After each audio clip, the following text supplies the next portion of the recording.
Hello students, today we are going to start our fourth part of unit work, power and energy. In the last lecture or the last video we have done about the potential energy. We have discussed about the kinetic and the potential energies. Next topic is the conservative and non-conservative forces. Conservative and non-conservative forces. We are going to discuss here the conservative and non-conservative forces. Now firstly we are going to discuss about the conservative forces. The forces are said to be conservative.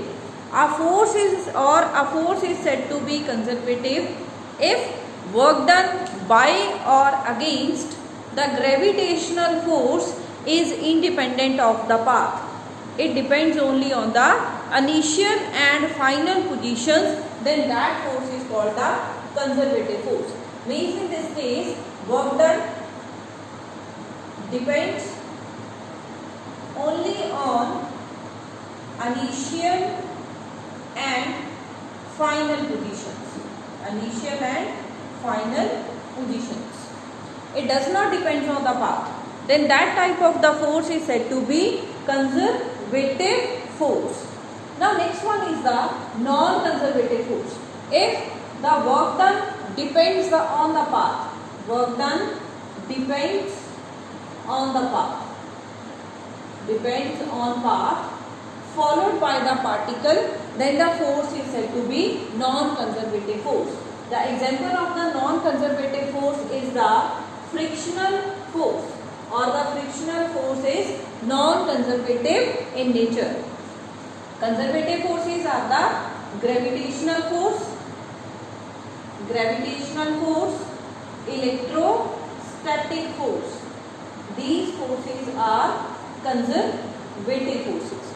Okay, so conservative forces are those forces in which work done by or against the force is independent of the path, depends only on the initial and final positions. And non-conservative forces are those forces in which the work done depends only on the path and it does not depend on initial and final positions. Okay. Now next is we have to prove that work done, or you can say that the gravitational force is conservative in nature. We are going to discuss gravitational force. Gravitational force is conservative in nature. We are going to prove here. The gravitational force is conservative in nature. To prove this, let us suppose I am going to move a block. This is the block. Initially, it is placed at point A on the surface of the earth. Let us suppose I have applied a force F and the block has moved to the point B such that the height attained by the block is the h. Let us suppose firstly it is moved through the point path 1, and in the second case the block is moved through the path 2. I have mentioned the two paths. This is the first path and this is the second path. Now we are going to calculate the work done during the path 1 for the path 1 and the path 2. Now we are going to calculate work done along path 1.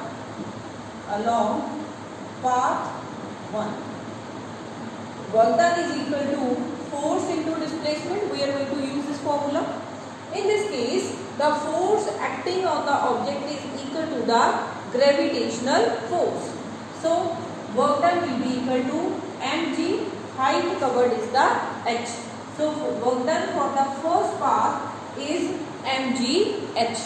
Now, we are going to calculate work done for the second path. In the second path, I am going to name it. Let us know it is going to move from 0 to A, B, C, D, E, F, G, G, H, and last point I am going to take it. Here is the I and here is the J. So the net work done will be equal to work done from O to A, A to B, then from B to C, then C to D, D to E, E to F, F to G, G to H, H to I, and from I to J.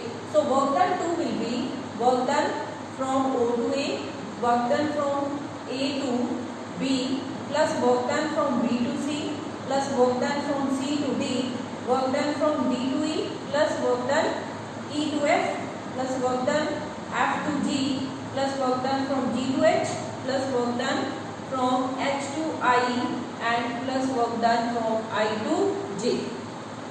Now we are going to calculate the work done from O to A.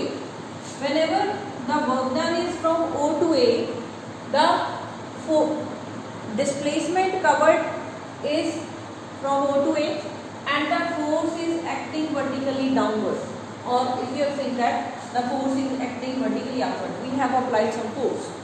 Now the angle between the O and A, or the force and the displacement, is the 90 degree, or you can say that the displacement covered is perpendicular to the applied force, and in that case the work done is always 0. So work done from O to A is 0. Next is the work done from A to B.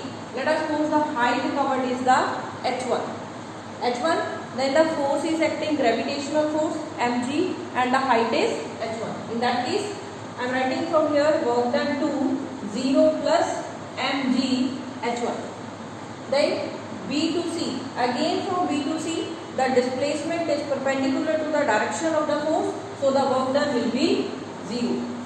Next one is the from C to D. Let us suppose from C to D height is the H1 and the work done will be mg H2. After that from D to E, again the displacement and the force are perpendicular, so the work done will be 0.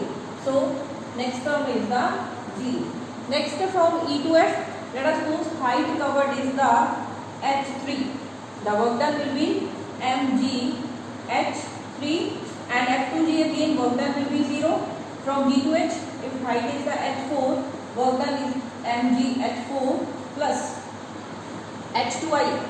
Again the displacement and the force are acting at an angle of 90 degree, so work done will be 0. From I to J, it is the mg H5. Let us suppose I to J, the height covered is the H5. So work done along the second path will be mg H1 plus H2 plus H3 plus H4 plus H5. Now if you are going to add these segments H1, H2, H3, H4, H5, you are going to get again H. So work done along the path 2 is mg H. So if you are going to compare the work done along the first part from equation number 1 and work done along the second part from the equation number 2, you are going to get from here that the work done in both cases is same, means work done does not depend on the path, it depends only on the initial and final positions of the object. So the gravitational force is conservative in nature. This implies gravitational force Fg is conservative in nature. Gravitational force is conservative in nature. Okay, so we have proved that the gravitational force is conservative. Now next we are going to discuss about the conservation of energy, conservation of mechanical energy. Conservation of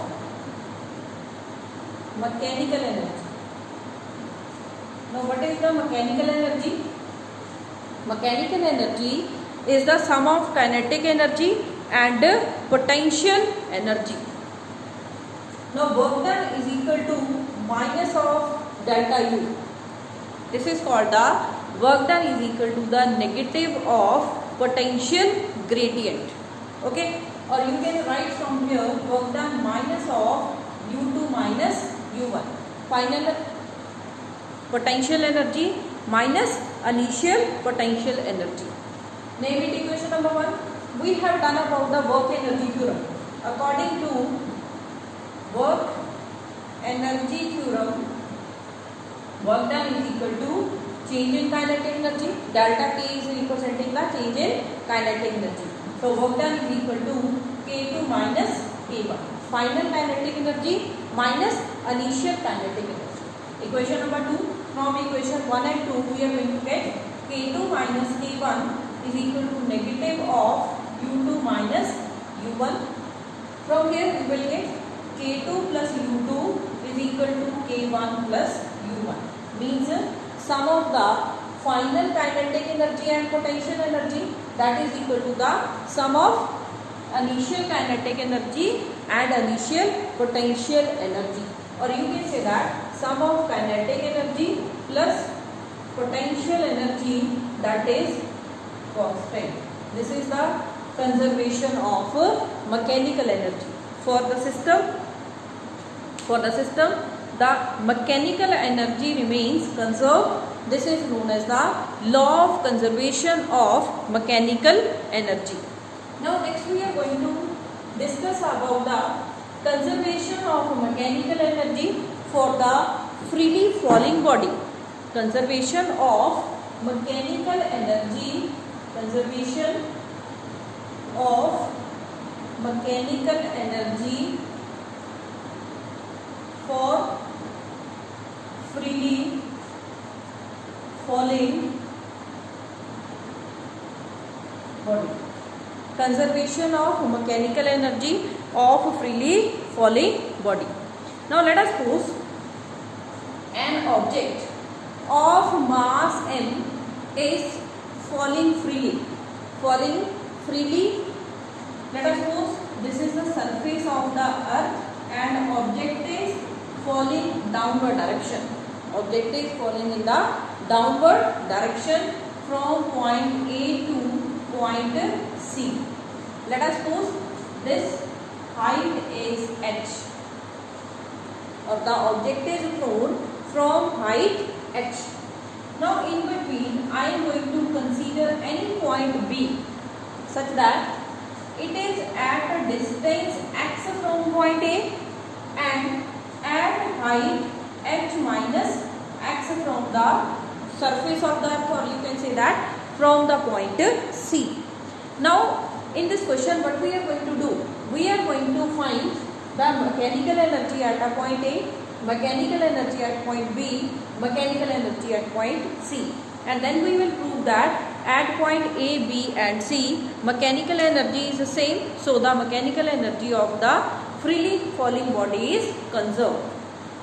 Now for that we are going to calculate the mechanical energy at point A. The mechanical energy at point A will be equal to the sum of kinetic energy at a point A and the sum of potential energy at point A. Now at point A, this is the highest point, or you can say that at point A, whenever the object is in your hand, let us suppose I am going to throw particular object from my hand at an initial time when the object is in my hand, that is the point A. At point A, the velocity of the object is 0. Now we are going to calculate mechanical energy at point A. At point A, so mechanical energy I am writing with a U, that will be equal to kinetic energy at point A plus potential energy at point A. Now firstly I am going to calculate the kinetic energy point A, that will be equal to 1 by 2 m VA square. VA is the velocity of the particle at point A. At point A the object is in my hand, so its velocity will be 0. So kinetic energy at point A is 0 because VA is equal to 0 here. After that we are going to calculate the potential energy at point A. Potential energy at point A will be equal to mgh because it is at height h, and we have already calculated the expression for the potential energy, that is given by mgh. Name it equation number, or you can say that potential energy at point A. So mechanical energy at point A will be equal to 0 plus mgh, or it will be equal to mgh. Name it equation number 1. Now next we are going to calculate mechanical energy at point B. Now mechanical energy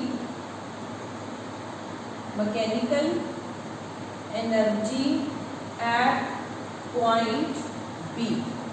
So mechanical energy at point B will be equal to kinetic energy at point B plus potential energy at point B.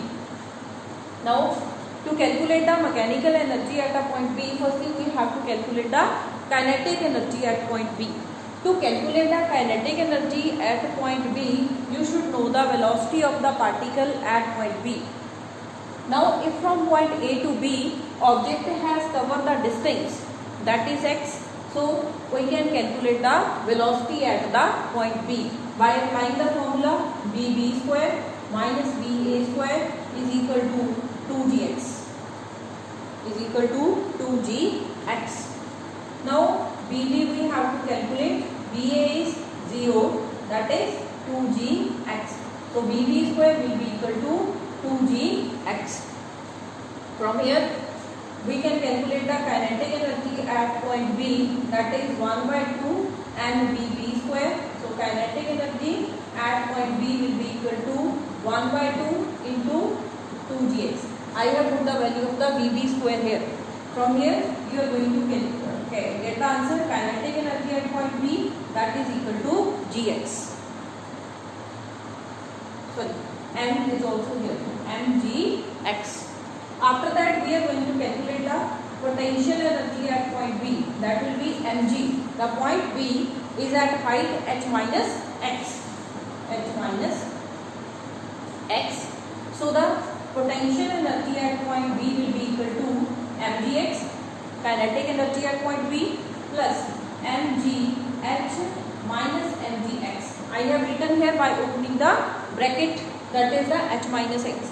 It will be mgh minus of mgx. Now mgx goes with mgx. So the potential energy at a point B, that will be equal to again mgh. Name it equation number 2. Now next we are going to calculate the potential energy at point C. Sorry, mechanical energy. Mechanical energy at point C, that will be kinetic energy at point C plus potential energy at point C. Now to calculate the kinetic energy, you should calculate the velocity at a point C by applying the same formula. From here, bc square minus 0 the square, that will be equal to 2gh. Now in this case, from point A to C, it has covered the distance, that is the h. Okay, so 2gh, or from here 1 by kinetic energy at point C, that will be equal to mgh. Now what about the potential energy? The potential energy will be 0 at point C because the height is 0. Now potential energy at point C is equal to 0.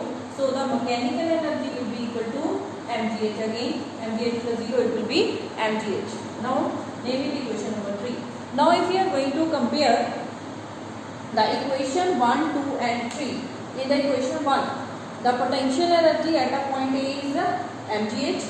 At point B, mechanical energy at a point B is mgh. At point C is the mgh. So during in the path of the freely falling body, we have considered the 3 points. At all the 3 points, the mechanical energy is constant. If the mechanical energy is constant, or you can say that mechanical energy of the freely falling body is conserved. Now I am going to represent this situation in graphical form. We are going to represent it graphically. Now let us suppose I am going to plot a graph. On the x-axis I have taken a height, and on the y-axis there is the mechanical energy U, that is sum of kinetic energy and potential energy. Let us suppose this is the total maximum energy that we have calculated, that is equal to mgh. This line is representing the value of energy, that is mgh. At the lowest point, kinetic energy is maximum, as you have calculated from here. Kinetic energy is mgh and potential energy is 0. Kinetic energy is maximum and the potential energy is 0. So the kinetic energy curve will be like this. This dotted line is representing the kinetic energy curve. At the height 0, kinetic energy is maximum. And if we are going to plot the potential energy curve, it will be like this. The red line is representing the potential energy curve. So the potential energy curve, at height 0, the potential energy is 0. At height h, the potential energy is maximum. But the sum of the energy, kinetic energy and the potential energy, that is always constant, or the energy, mechanical energy of the freely falling body is conserved. Okay. Now next come to the, that we have done with the freely falling body. Now we are going to prove the conservation of mechanical energy for the body that is projected vertically upward. Next is the conservation of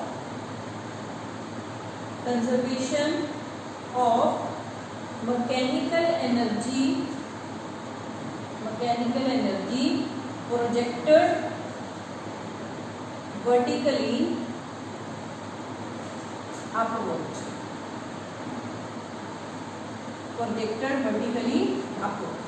Conservation of mechanical energy projected vertically upward. That we have done with the body that is freely falling, that was moving in the downward direction. The same step we are going to repeat here. Okay. Now let us suppose an object is thrown vertically upward. From point A to point C. In between there is any point B. We are going to calculate the mechanical energy at all the 3 points. Let us suppose C point is at height h from the surface of the earth. Now, and the point B is at height x, or at the distance x from the point A. Let us suppose initially the object is thrown with velocity u. Now, firstly we are going to calculate mechanical energy u at point A. So, mechanical energy at point A will be equal to kinetic energy at point A plus potential energy at point A. To calculate the kinetic energy and potential energy, initially at point A the height is 0. So the potential energy at point A is 0, but the kinetic energy at point A, that will be 1 by 2m u square, because the initial velocity is the u. So the mechanical energy will be 1 by 2m u square. Limit equation number 1. Second, we are going to calculate the value of u at point B. Mechanical energy at point B. At point B, the distance covered is the x. Again, we are going to calculate the final velocity, means vv square minus u square, that will be equal to 2gx. This is the formula. From here, vv square will be equal to 2gx plus u square. From here, kinetic energy at point B will be equal to mgx plus 1 by 2m u square. Okay. And the potential energy at point B will be equal to mgx. Negative. I am going to consider here the negative sign. Why it is negative? Because the object is moving upward and the acceleration due to gravity is acting in the downward direction. So that's why I have taken here the negative sign. Now the energy at point B, mechanical energy at a point B is equal to mgx plus 1 by 2 mu square minus mgx. Mgx goes with mgx. From here you are going to get ub is equal to 1 by 2 mu square. Equation number 2. This is the mechanical energy at point B. Similarly, next is the third one. We are going to calculate mechanical energy at point C. At point C, what will be the velocity? Bc square minus u square is equal to 2g, that is h. 2g h. From here, bc square is equal to u square plus 2gh, or kinetic energy at point C will be 1 by 2 mu square plus mgh, and the potential energy at point C will be equal to minus mgh. So the mechanical energy at point C will be 1 by 2 mu square. Equation number 3. Again in this case, the mechanical energy at point A, B and C is same, and that is given by 1 by 2 mu square. So the mechanical energy of the object that is projected vertically upward is constant, or you can say that mechanical energy is conserved in nature of the particle that is moving vertically upward. Clear? Now next we are going to discuss about the first one is the left, that is the example of the conservation of mechanical energy, that is second one. We are going to consider here the simple pendulum. Next second is the conservation of mechanical energy of simple pendulum. We are going to consider the conservation of mechanical energy of simple pendulum. All of you knows that what is a simple pendulum? Any massive object that is tied to a particular string and it is free to move, that is known as the simple pendulum. Now if I am going to make this bob here, the bob of the pendulum is moved to the particular height h with respect to its initial position. This position is known as mean position.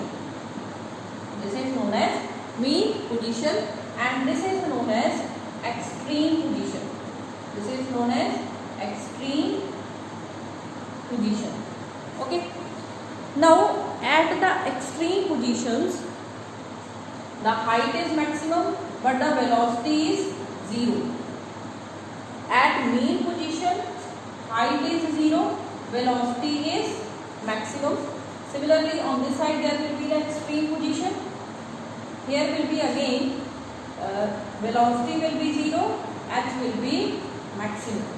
So, as we know that the kinetic energy depends on the velocity.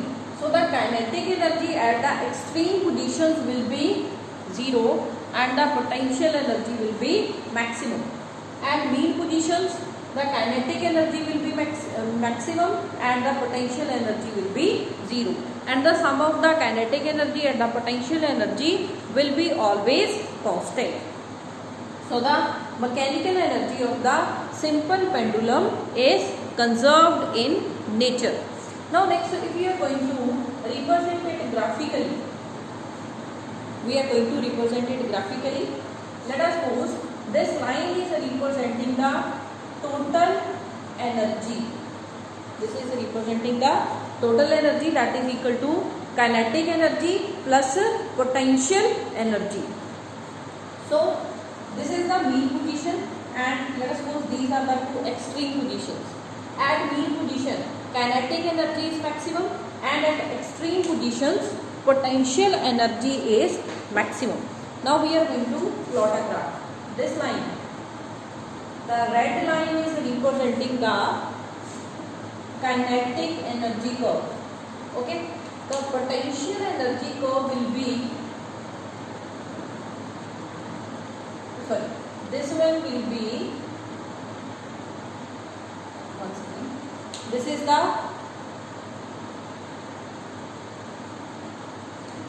potential energy curve.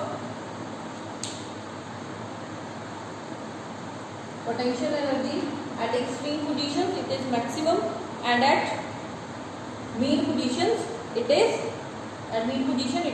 minimum. Next, this green line, green curve is representing kinetic energy. At extreme positions kinetic energy is 0, and at mean position it is maximum. But the sum of the kinetic and the potential energy at each point will be constant, or you can say that the mechanical energy of the simple pendulum is conserved in nature. Clear? Now let's come to the equivalence of mass and energy. Next one is the equivalence of mass and energy. Equivalence of mass and energy. What is the meaning of this statement?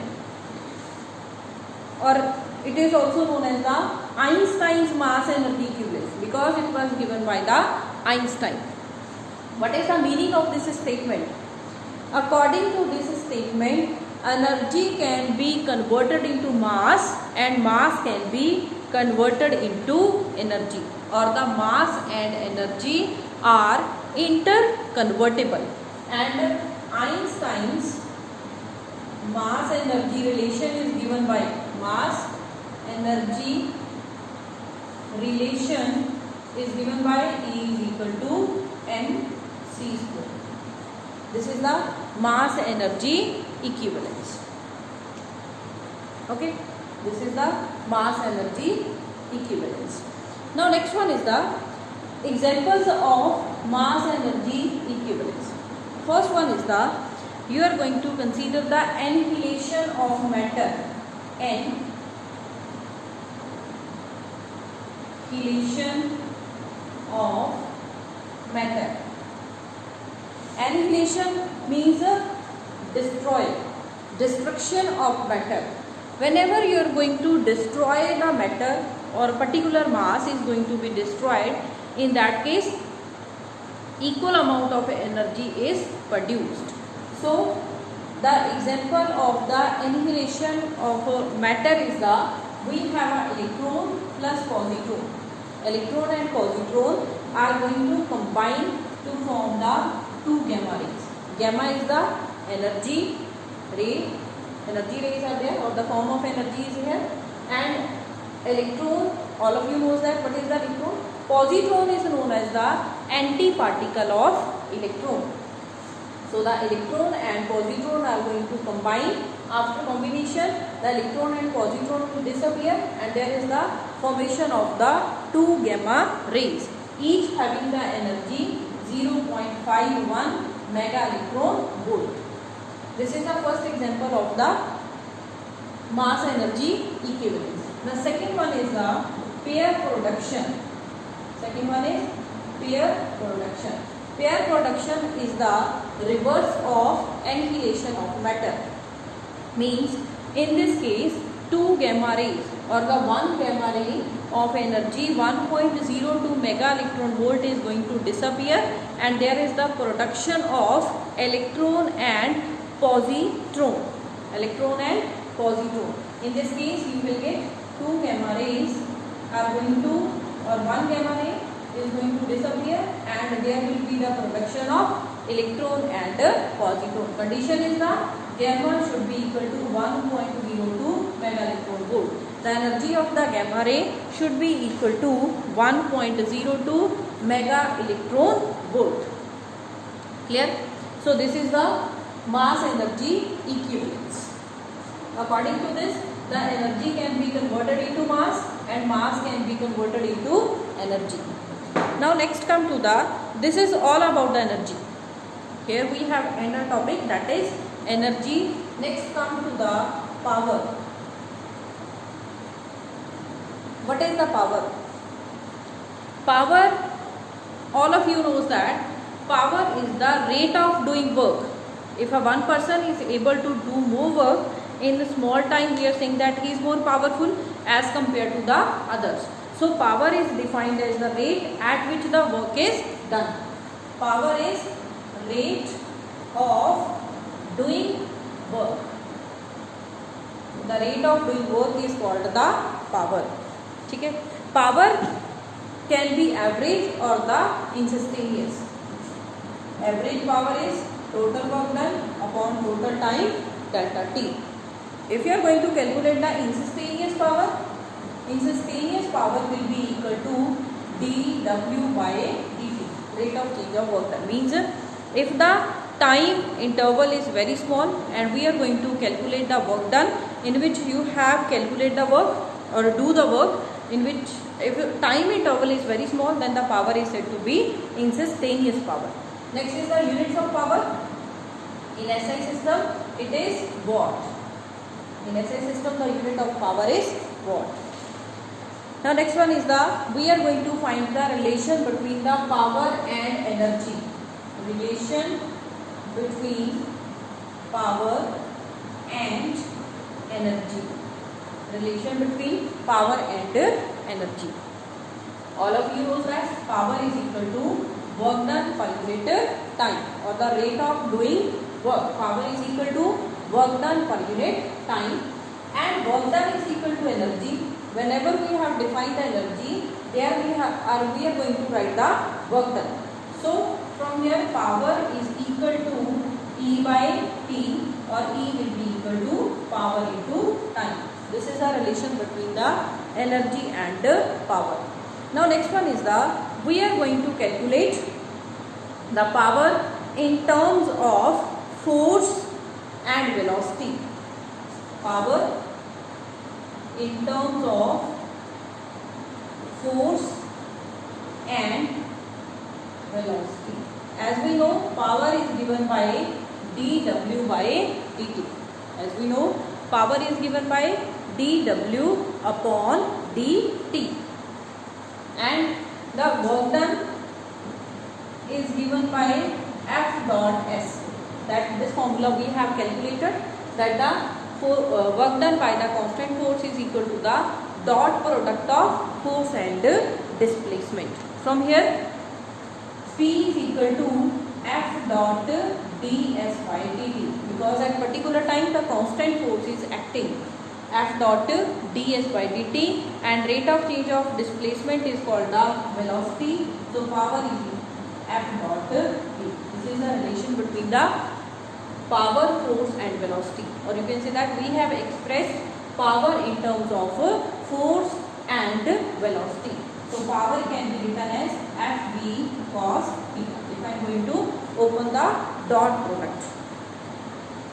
Okay. Now next one is the relation between the power and kinetic energy. Relation between P and kinetic energy. Relation between the power and kinetic energy. Very simple. In this case, we are going to discuss about the instantaneous power, dW by dt, and work done is equal to kinetic energy. If I have written here the energy can be of any time. So power is equal to d by dt of kinetic energy. So power is equal to rate of change of kinetic energy. Rate of change of kinetic energy. So with this we have done about the power, and the next lecture we are going to discuss about the motion of the body in the vertical circle. Thank you.